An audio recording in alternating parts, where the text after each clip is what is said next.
Ayan guys, magluto tayo. Ito po at nakalagay ng ating sibuyas, ang ating bawang at saka ang ating luya. Ayan po, ginigisa-gisa na po yan ang ating sibuyas, bawang at luya. Para po mag-umpisa na tayo magluto ng ating chicken. Native chicken po ang ating lulutuin dyan. Ayan po. Nilagay na po natin dyan ang ating mga sibuyas, bawang at ating pong igisa na. Ayan po, nilagyan na rin yan ng mantika muna po ang unang nilagay. Tapos po yung ating sibuyas, bawang at luya. Ayan, di na po naipakita sa inyo ang paglalagay niyan. Ayan, ginigisa-gisa po at minimekos-mekos natin para po maluto yung ating mga sibuyas, bawang at luya dyan. Maganda po ay niluluto at ginigisa-gisa para mas malasa at mas masarap. Ayan po. At isusunod naman po natin dyan ang ating chicken or native chicken. Ayan na po, nilagay na ang ating native chicken. At next naman po yung ating mga pampalasa. Ayan po, imekos-mekos muna po ang ating native chicken para po medyo magisa-gisa.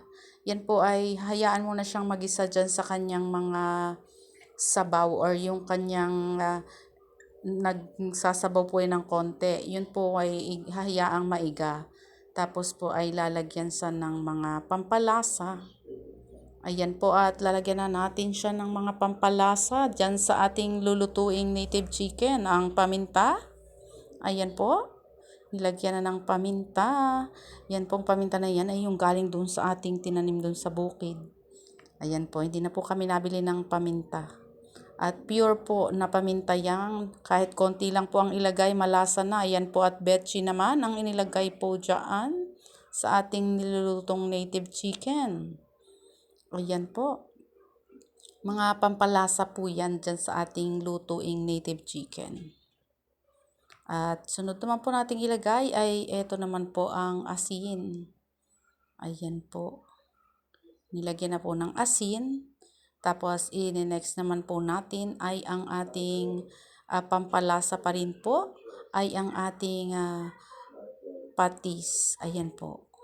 Patis naman po yan. Yung purong patis po yan. Yan po ang inilalagay dyan sa ating lutuin. Ayan po.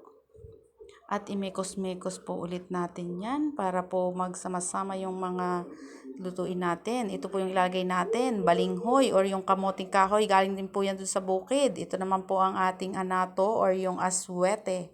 At meron din po tayong gagatain. Ayan, gagataan po natin ang ating native chicken. Kaya ayan na po ang ating native chicken. At lalagyan po natin siya ng anato or aswete. Ayan po ang aswete. Masarap po yung ganyang luto. Tapos malasa po, lalo na ang ating balinghoy. Yun po ay masarap. Mas gusto ko po dyan kinakain ay yung balinghoy natin. Kaysa po dyan sa laman ng chicken. Masarap po yung balinghoy. Ayan oh, may kulay na. At yan po, mekos-mekos lang po ang ating chicken. Para po siya ay maluto at pag po medyo luto na yan ay lalagyan naman po natin ng kamoting kahoy. Ayan po. Medyo naluto-luto na. Kamoting kahoy naman po or yung ating balinghoy ang ilalagay para po siya ay mas masarap. Masarap po sa native chicken nilalagyan po ng balinghoy or kamoting kahoy. Ayan po. Ang ating kamoting kahoy inilagay na po at iyan po ay ating imemekos-mekos din at hahayaan po natin siyang maluto hanggang sa medyo maiga-iga po yan. Ganun po ang mangyayari dyan sa ating balinghoy na yan pagluto na. Ayan po. Mekos-mekos lang sa ating nilulutong native chicken na may kasamang balinghoy. Ginataan po yan. Ayan oh.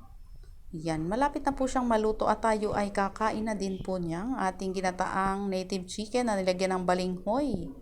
Ayan lamang muna po ang aming niluluto. Masarap po yan, malasa, lalo na kung native chicken ang ating lulutuin. Masarap pong ginataan tapos nilagyan po ng ganyang balinghoy.